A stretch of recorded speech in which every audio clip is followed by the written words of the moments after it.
পৃথিবীতে এমন মানুষ হয়তো খুঁজে খুব কমই পাওয়া যাবে যে জীবনে একদিন হলেও সোয়াবিন বড়ি খায়নি। মাত্র কয়েক টাকার এই খাবারটি আজ কোটি কোটি মানুষের প্রোটিনের চাহিদা পূরণ করছে। অনেকেই এটাকে গরিবের মাংস বলে থাকেন, আবার কেউ কেউ এটাকে নিরামিষ মাংস বলেও ডাকেন। কারণ মাংসের মতো দেখতে এই ছোট্ট ছোট্ট বড়ির মধ্যে থাকে অবিশ্বাস্য পরিমাণ প্রোটিন। কিন্তু কখনো কি ভেবে দেখেছেন এই সোয়াবিন বড়ি আসলে কোথায় থেকে আসে? এটা কি সত্যি কোনো বিশেষ শস্য দিয়ে তৈরি হয়, নাকি এর ভেতরে মেশানো হয় কোনো গোপন রাসায়নিক? কেন পানিতে ভিজিয়ে রাখলেই এটা ফুলে ওঠে মাংসের মতো? আর ফ্যাক্টরিতে এমন কি প্রক্রিয়া ব্যবহার করা হয় যার ফলে সাধারণ একটি সোয়াবিনের দানা পরিণত হয় সুস্বাদু সোয়াবিন বড়িতে? শুধু তাই নয়, আজকে আমরা দেখব সোয়াবিন ক্ষেত থেকে শুরু করে বিশাল কারখানা পর্যন্ত পুরো যাত্রা। দেখব কিভাবে সোয়াবিন থেকে তৈরি হয় সোয়া দুধ, আর সেই দুধের অবশিষ্ট অংশ থেকে কিভাবে তৈরি হয় বাজারে বিক্রি হওয়া সোয়াবিন বড়ি। ফ্যাক্টরির এমন কিছু তথ্য আজ জানবেন যা আগে হয়তো কখনো শোনেননি। তাই ভিডিওটি একদম শেষ পর্যন্ত দেখুন, কারণ শেষের তথ্যটি আপনাকে অবাক করবেই। হাজার হাজার বছর আগে পূর্ব এশিয়ার কৃষকরা প্রথম সোয়াবিন চাষ শুরু করেছিলেন। আজ পৃথিবীর সবচেয়ে বেশি সোয়াবিন উৎপাদন করে ব্রাজিল, ইউনাইটেড স্টেট এবং চায়না।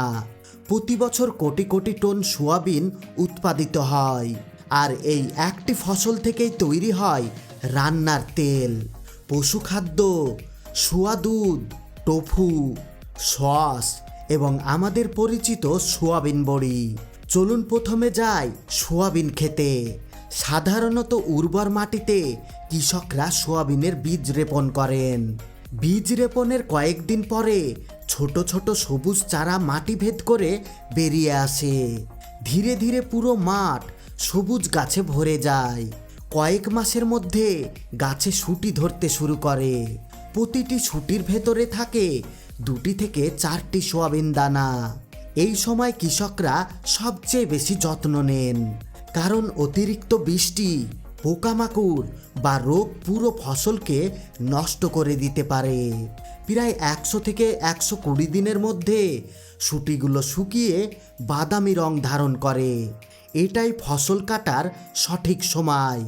অতীতে কৃষকরা হাতে হাতে ফসল কাটতেন, কিন্তু এখন বিশাল ক্লাইমিন হারভেস্টার মাঠে নেমে কয়েক ঘন্টার মধ্যেই শত শত একর জমির ফসল কেটে ফেলে। মেশিন একই সঙ্গে গাছ কাটা, শুঁটি আলাদা করা এবং দানা সংগ্রহের কাজ সম্পূর্ণ করে। এরপর ট্রাকে করে হাজার হাজার টন সোয়াবিন পৌঁছে যায় প্রসেসিং কারখানায়। কারখানায় পৌঁছানোর পর প্রথমেই শুরু হয় পরিষ্কার করার কাজ, কারণ ক্ষেত থেকে আসা সোয়াবিনের সঙ্গে মিশে থাকা মাটি, পাথর, খড় এবং অন্যান্য আবর্জনা বড় বড় মেশিনের সাহায্যে সব অপ্রয়োজনীয় বস্তু আলাদা করা হয়। এরপর দানাগুলো ধুয়ে পরিষ্কার করে নেওয়া হয়। এখন সোয়াবিন দেখতে পরিষ্কার মনে হলেও ভেতরে লুকিয়ে থাকে প্রচুর তেল, এবং এই তেলই পরবর্তী ধাপে আলাদা করা হবে। বিশাল ক্রাশিং মেশিনে সোয়াবিন দানাগুলো ভেঙে ছোট ছোট ফ্লকে পরিণত করা হয়। এরপর বিশাল প্রযুক্তিতে সোয়াবিনের ভেতরের তেল বের করে নেওয়া হয়। এই তেল থেকেই তৈরি হয় রান্নার সোয়াবিন তেল। আর তেল বের হয়ে যাওয়ার পর যে উচ্চ প্রোটিনযুক্ত অংশ অবশিষ্ট থাকে, সেটি ভবিষ্যতে সোয়াবিন বড়ির মূল কাঁচামাল। এখন আসি সোয়া দুধ তৈরির অংশে।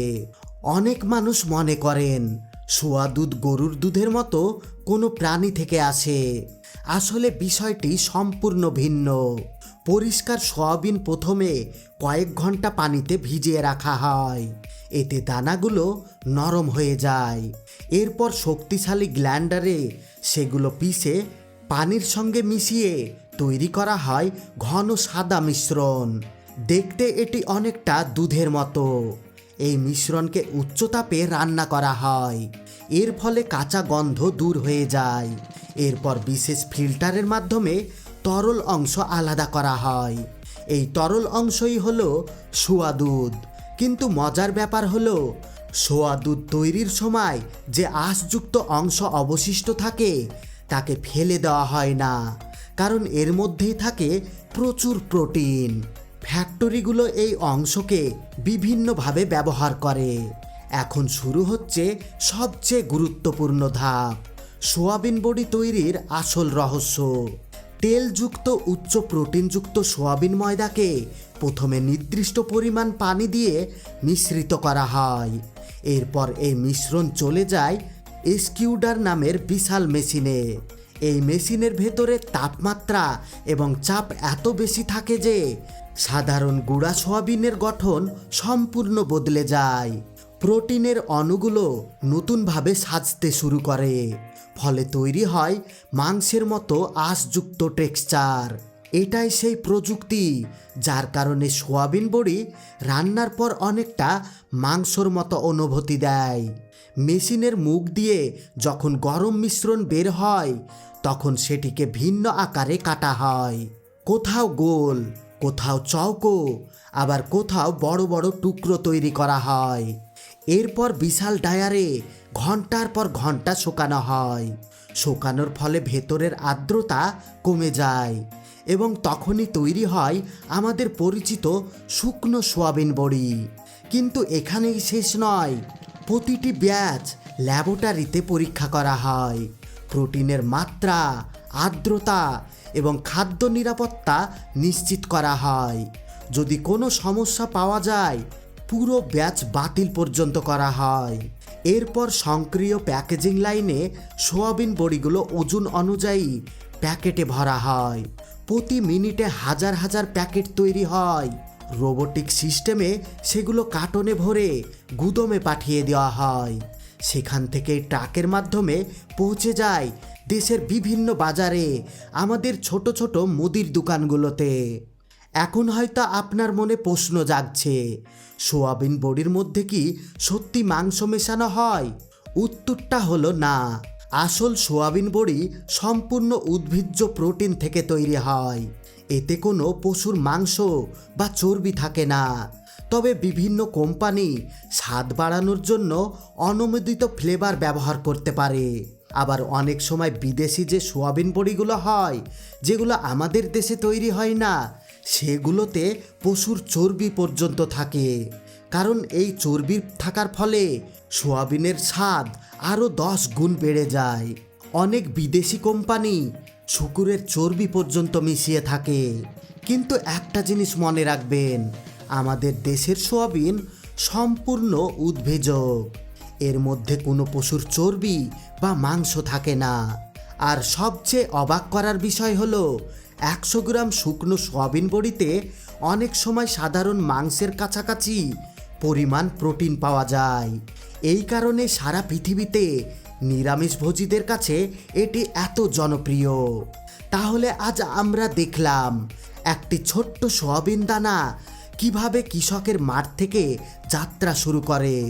বড় বড় মেশিন, উচ্চ তাপমাত্রা, অত্যাধুনিক প্রযুক্তি এবং কঠোর মান নিয়ন্ত্রণের মধ্য দিয়ে অবশেষে পরিণত হয় আমাদের প্রতিদিনের পরিচিত সোয়াবিন বড়িতে।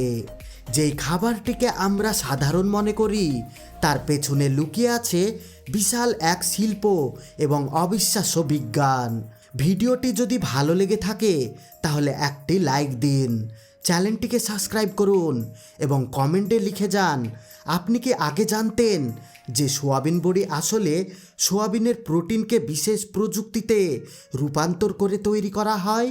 পরবর্তী ভিডিওতে আবারও দেখা হবে নতুন কোনো ফ্যাক্টরি এবং তার অজানা গল্প নিয়ে।